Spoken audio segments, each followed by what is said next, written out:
Night falls early in winter in Boston. Melissa Green gazed at the snow that had begun to fall outside the hospital window and took a quiet deep breath. The cell phone in her white coat pocket vibrated, and the screen displayed a message from Thomas: "Hang in there today. I'll make dinner." Melissa couldn't help but smile. Thomas, whom she had married 3 years ago, was the kindest person she had ever met. As a pediatrician working at the same Massachusetts General Hospital, he always looked after Melissa in between his busy shifts. "Miss Green, the patient in room 607 is calling for you," a colleague's voice brought her back to reality, and Melissa hurried down the hallway. With 10 years of experience as a nurse, she had a good reputation among patients. She was especially good with children and had worked in the pediatric ward for a long time. On her way home after finishing her shift that day, Melissa began to feel a bit unwell. For the past few weeks, she had been suffering from morning sickness and fatigue. At first, she thought it was just a seasonal flu, but since the symptoms persisted, she had finally taken a test yesterday. The results would be available tomorrow. When she arrived at the apartment, delicious cooking aromas were already coming from the kitchen.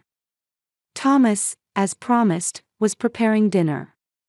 Seeing his tall, strong figure from behind always filled Melissa with a sense of security. "I'm home. Welcome back, Mel." Thomas turned around and kissed her. "How was your day?" "Busy as usual."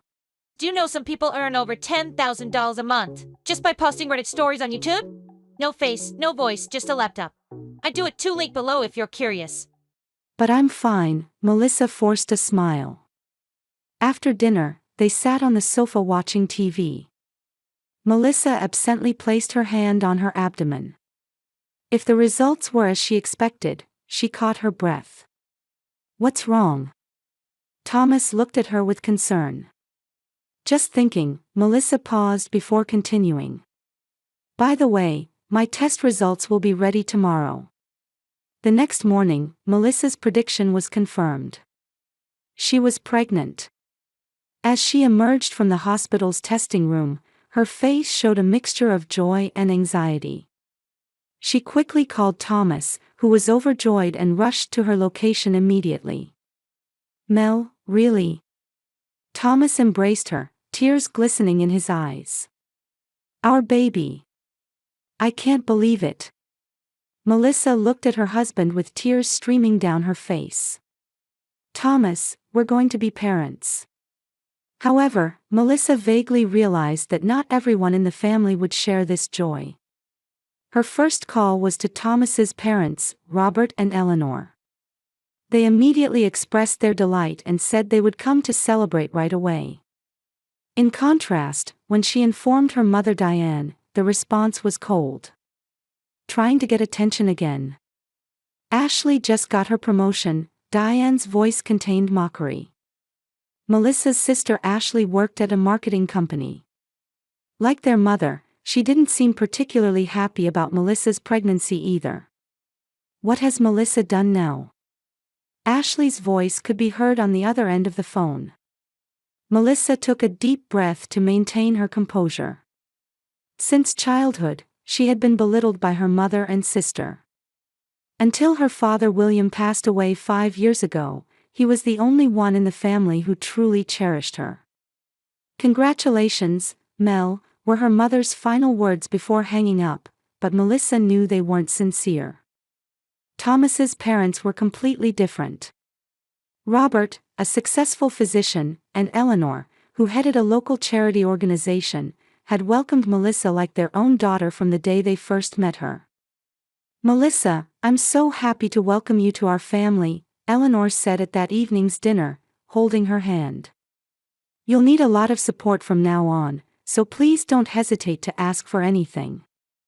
"Thank you so much," Melissa replied with heartfelt gratitude. That night, as Melissa lay in bed, she whispered to the tiny life inside her belly, "I'm waiting for you to be born. You deserve to be the most loved being in this world." Thomas, sleeping beside her, unconsciously stretched his arm toward her. Melissa felt safe in his embrace.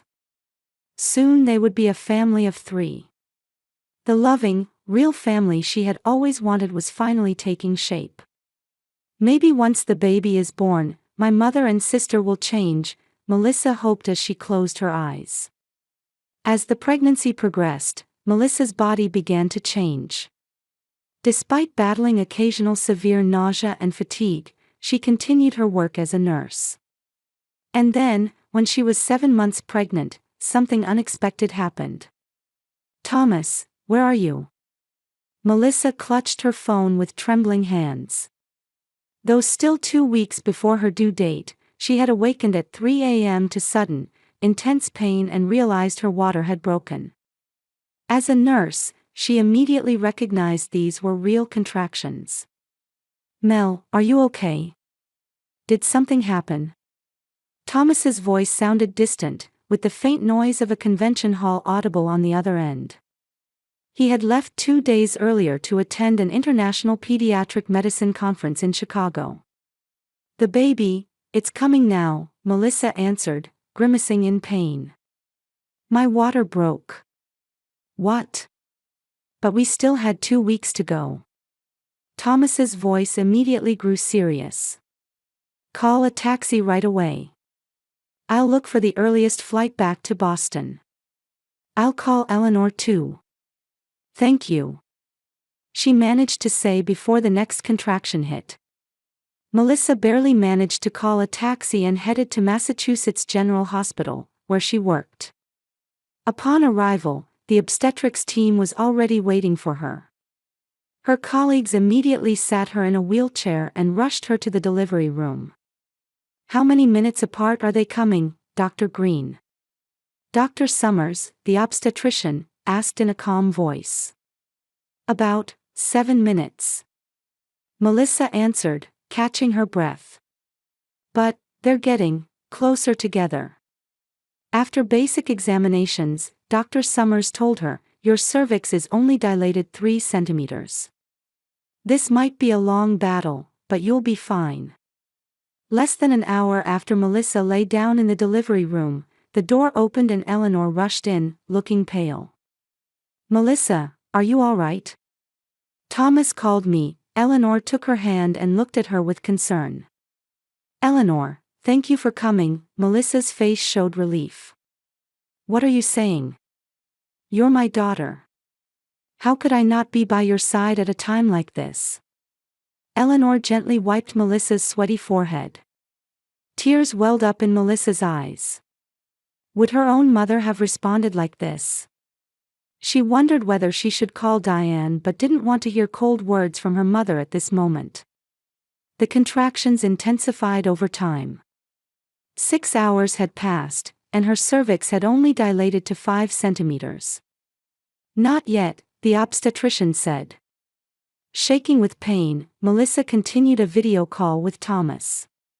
He promised to head to Boston on the next flight and continued to encourage her until then. "Mel, you're strong. I'll definitely make it in time. Don't forget to breathe deeply." Eleanor remained by her side, offering words of encouragement. During the brief respites between contractions, Melissa drifted into memories of the past. As a child, she had always lived in Ashley's shadow. When Melissa came in third at a school sports day, her mother said, Ashley would have been first. When she went to college, her choice was belittled, so you're just becoming a nurse. Ashley is in business school. Only her father supported her dream. Nursing is a profession that saves lives. Melissa, your kindness is your strength, he had said. Even at her wedding, Diane and Ashley's attitudes were cold. Ashley refused to be a bridesmaid, and Diane barely involved herself in the wedding preparations. Instead, Eleanor and Robert provided full support, rejoicing as if it were their own daughter's wedding. Another wave of pain pulled Melissa back from her thoughts. Eleanor. She forced out words between labored breaths. If I. Don't think like that, Eleanor interrupted her. Both you and the baby will be fine. We're here with you. Melissa's strength was reaching its limit. Concern showed on Dr. Summers's face as well. Your cervix has dilated to 8 centimeters, but I'm a bit worried about the baby's heartbeat. Is the baby in danger?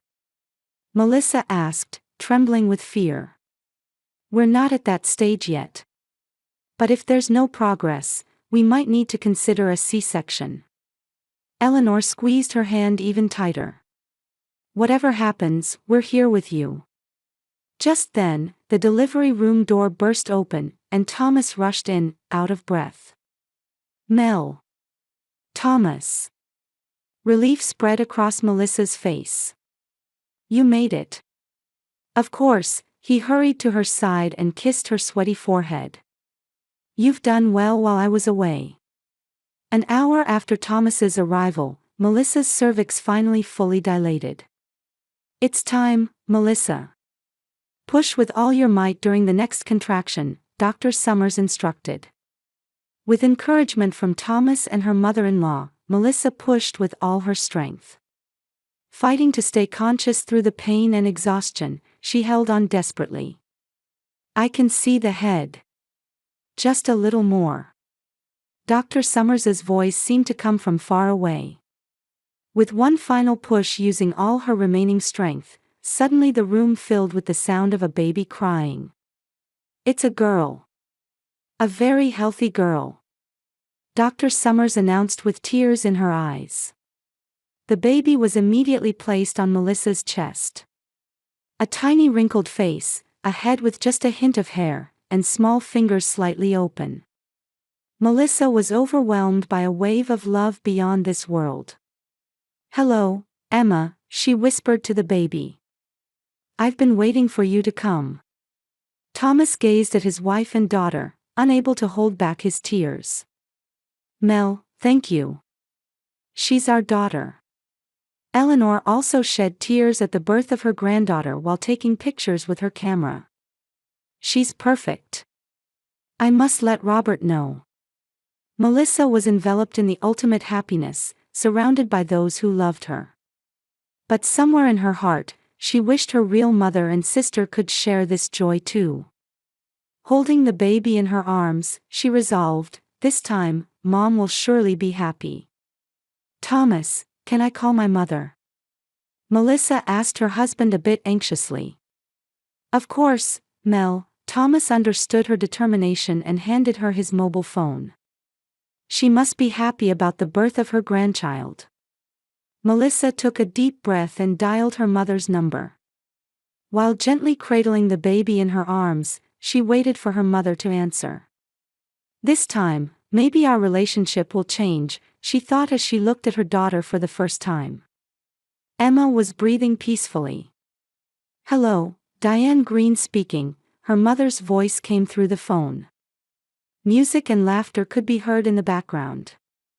Mom, it's me, Melissa said with her heart pounding. The baby was born. It's a girl, I'm thinking of naming her Emma. From the other end of the phone, after a moment of silence, came Diane's cold laugh. I'm busy with Ashley's birthday party right now. What's the point of bringing more trash like you into this world? Melissa gasped. At these unbelievable words, she felt the blood drain from her body. Tightening her arms around the baby, she searched for words. Mom, how could you? But from the other end of the phone came even more painful words. Ashley's high-pitched voice could be heard in the background. Ruining my special day. What selfish timing. Large tears fell from Melissa's eyes, trailing down her cheeks and dripping onto the baby's clothing. Her hands trembled, and her voice shook. I'm sorry, seems like I interrupted. With just those words, Melissa hung up. All that remained in the room was the sound of her uncontrollable sobbing and the innocent, peaceful breathing of the sleeping baby. Melissa held Emma to her chest and cried, trying to stifle her voice. Melissa, what's wrong? Eleanor, who had returned from the hallway, stood frozen at the entrance to the hospital room. Seeing Melissa's state, she immediately rushed to her side. What happened? Eleanor immediately understood the situation after reading everything in Melissa's face. You called them, didn't you? Melissa could only nod. With a wounded heart, she held her daughter protectively, as if trying to shield the baby from her mother's words. At that moment, Thomas returned to the room. Seeing his wife's condition, he immediately sat beside her. Mel, what happened? His voice was full of concern. My mother. Melissa choked on her words. She called me trash and Emma too. Eleanor's face changed in an instant. Her normally gentle expression filled with intense anger. Though she was a dignified 63-year-old woman, in this moment, her eyes held a steely strength. That is unforgivable, Eleanor said in a low voice. Absolutely unforgivable. Thomas's face had hardened as well. He placed his hand on his wife's shoulder and embraced her tightly. Mel, you'll be the best mother. Emma will grow up in the best environment. Don't worry about what they say. But Eleanor had already taken action. She took out her own mobile phone and dialed Diane's number. Eleanor, stop, Melissa said weakly. I don't want to make things worse. But Eleanor was determined. No, Melissa. This isn't just a difference of opinion. This is a matter of humanity. As soon as the call connected, Eleanor's voice resonated through the room. Diane Green. This is Eleanor Hamilton. Oh, Eleanor, Diane's voice suddenly turned pleasant. What can I do for you? I heard what you just said to your daughter who has just given birth. Eleanor's voice was cold and sharp. I have never met anyone who would call a newborn trash. What? That was just a joke, Diane hurriedly made excuses. Melissa always takes our jokes too seriously. A joke? Eleanor's voice grew even sterner. I cannot understand what you think is funny. Would you like your reputation to spread among Boston's charity circles about someone who speaks and acts like you do? Diane was at a loss for words. Eleanor Hamilton was a person of significant influence in the local community. Eleanor, that's. Furthermore, Eleanor continued mercilessly, Robert, as the administrator of William's estate, will have to reconsider the monthly support to you both. The sound of Diane catching her breath could be heard on the other end of the phone. William Green's estate was an important source of income supporting Diane and Ashley's lifestyle. As its administrator, Robert Hamilton had the authority to determine the monthly payments. Wait, Eleanor, Diane's tone suddenly changed to pleading. There's a misunderstanding. We were just. There is no misunderstanding, Eleanor said firmly. Your words were recorded. Thomas's smartphone voice memo has recorded everything. Of course, this was a lie. But Diane had no way of knowing that. She was clearly distressed.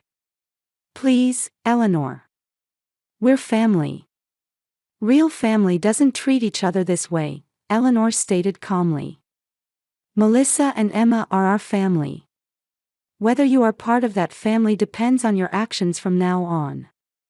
With that, Eleanor hung up. A heavy silence fell over the room.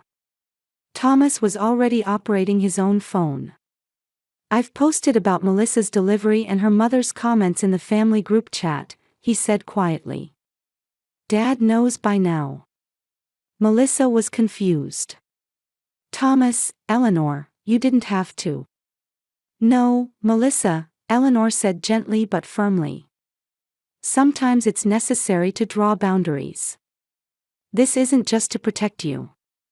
It's to protect Emma too. At that moment, Thomas's phone rang. It was from Robert. Thomas answered and briefly explained the situation. Robert's angry voice resonated from the phone loud enough for Melissa and Eleanor to hear in the room. I will stop the support immediately.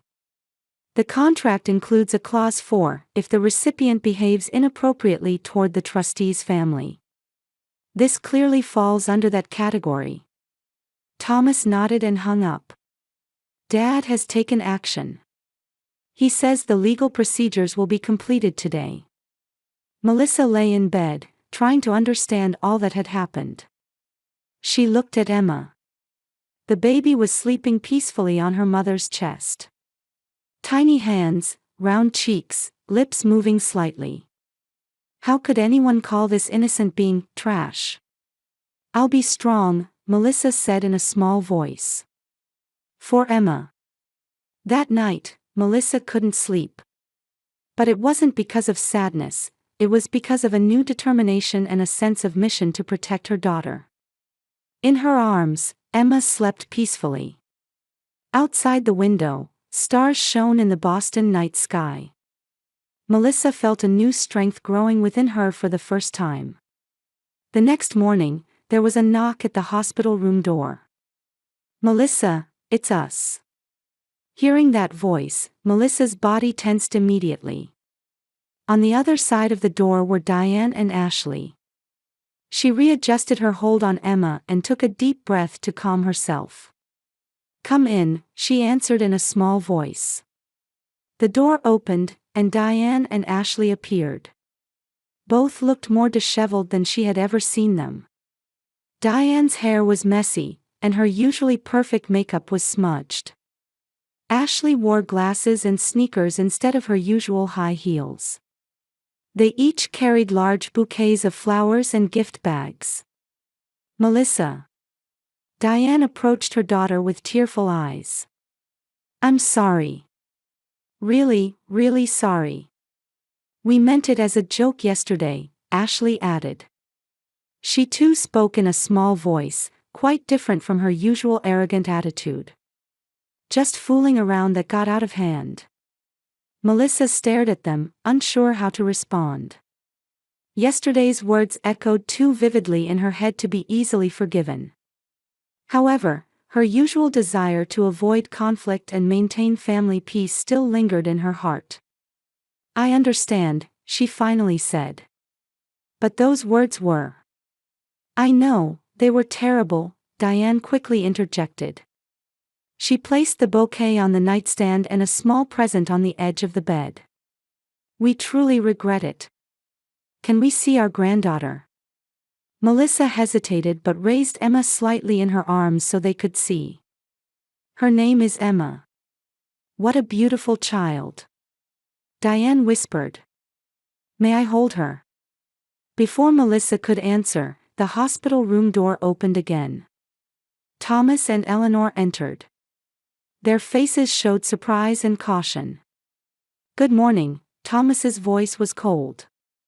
He approached his wife's bed and placed his hand protectively on her shoulder. This is an unexpected visit. Diane and Ashley's attitudes changed instantly. They quickly turned to Eleanor with forced smiles. Eleanor, good morning, Diane said in a sweet voice. It seems there was a misunderstanding yesterday. We never intended to hurt Melissa or the baby. Yes, Ashley hastily added. We were just tired, and our joke escalated. We were really looking forward to the grandbaby. Eleanor's eyes were cold, her expression as hard as stone. Really? Then why didn't you visit Melissa once during her pregnancy? Why didn't you even come to the baby shower? Diane was at a loss for words. That was, because we were busy. Busy? Eleanor repeated sarcastically. Your daughter is having her first child, and you think such an excuse is acceptable. A heavy silence fell over the room. Melissa shrank back in this tense situation while protectively holding Emma. Why did you come here today? Melissa finally asked. Her voice was small but steady. Diane hesitated and exchanged glances with Ashley. Because, you're my daughter, and Emma is my first grandchild. Thomas scoffed. Is that all? Of course that's all. Diane raised her voice slightly. At that moment, Melissa saw Thomas give her a small nod. He was trying to communicate something. Mel, Thomas said gently. I think we should explain the real reason they came. Melissa looked at her husband in confusion. What do you mean? Last night, because of Eleanor and Robert's strong condemnation, their reputation was shattered overnight, Thomas explained quietly. Father instructed his lawyer to immediately cut off their financial support. Furthermore, because of Eleanor's connections, they are socially isolated. Diane's face turned pale. That's not. Thomas, don't say such things. It's not a lie, is it? Eleanor said severely. The members of the Boston Women's Charity Association already know about your behavior. And concerns about Ashley's character have been conveyed to her workplace. Ashley gasped. Don't do anything that would affect my career. That's unfortunate, Eleanor said coldly. Actions have consequences. Lying in bed, Melissa tried to understand the situation. Her mother and sister had come not out of genuine remorse but to escape a social and economic crisis. Suddenly, something changed within Melissa. The anger she had suppressed for years began to burn like a quiet flame inside her. Looking at her newborn daughter, she clearly understood what kind of mother she wanted to be for Emma, one who would never hurt her daughter and would always put her first. Please leave, Melissa said quietly but firmly. The room fell silent. Excuse me? Diane asked as if she couldn't believe her ears. I want you to leave, Melissa repeated a little louder. There was a new strength in her eyes. You who called my daughter trash have no right to build a relationship with her. Melissa. Diane raised her voice. I am your mother. A mother is someone who cherishes her child, Melissa calmly retorted. You never cherished me. After Dad died, you didn't even hesitate to despise me. That's not true. Diane protested desperately. I love you. Love? Melissa gave a bitter smile. You came because the financial support from Robert was cut off, didn't you? Because Eleanor threatened your social reputation. Diane was at a loss for words. The flash of panic that momentarily appeared on her face confirmed Melissa's speculation. If money is your goal, that won't be fulfilled either, Melissa continued. I am no longer the obedient daughter who does whatever you say. For Emma's sake, and for my own, I've learned to set healthy boundaries. Ashley stepped forward and looked at Melissa with pleading eyes. Sis, we really regret what we did. Please give us another chance. Regret? Melissa said doubtfully. At the most important moment of my life, my delivery, you said, my birthday was ruined. What are you regretting? Aren't you just afraid of what you'll lose? Ashley fell silent. There was no room for argument against Melissa's words. Please leave now, Melissa said finally. I'm tired, and Emma needs to rest. Diane made one last attempt at resistance. But Melissa, we're family. Real family cherishes each other, Melissa answered, borrowing Eleanor's words. Thomas, Eleanor, and Robert are my family. Whether you are part of that family can only be determined after seeing genuine change. Diane and Ashley had no words left to counter. The two left the hospital room in silence. As the door closed, Melissa exhaled deeply. Her body trembled, and tears welled in her eyes. But they were tears of release. Thomas sat beside her and took Melissa's hand. Mel, you're really strong. Yes, Eleanor smiled warmly. I'm truly proud. Melissa looked at Emma and quietly said, for this child, I can be strong. A few days after giving birth, she and Emma returned home with Thomas and began their life as a new family. Thinking. Thomas quietly entered the room and placed his hand on Melissa's shoulder. Yes, a little, she smiled as she turned around. It's been 3 months since that day. Since the commotion after the birth, Melissa had not been in contact with her mother and sister at all. Eleanor and Robert visited frequently, enjoying plenty of time with their granddaughter. Melissa herself was gradually getting used to parenting, and her life was finding a new rhythm. Ready to go back to the hospital? Thomas gently asked. Melissa was scheduled to return to work part-time the following week. Yes, but I'm thinking of starting something new, she answered with determination. I want to establish a support group for mothers struggling with postpartum depression. And for people suffering from family relationships like I did. Thomas was surprised by her resolve but smiled proudly. That's a wonderful idea. You can definitely do it. Meanwhile, Diane and Ashley's lives had changed significantly. The cessation of financial support from Robert immediately impacted their lifestyle. Ashley had to look for a serious job for the first time, and Diane faced isolation in the local community. They learned firsthand the extent of Eleanor's influence. What do you mean I can't attend? Diane raised her voice on the phone. Her invitation to the Boston Women's Charity Association's annual party had suddenly been revoked.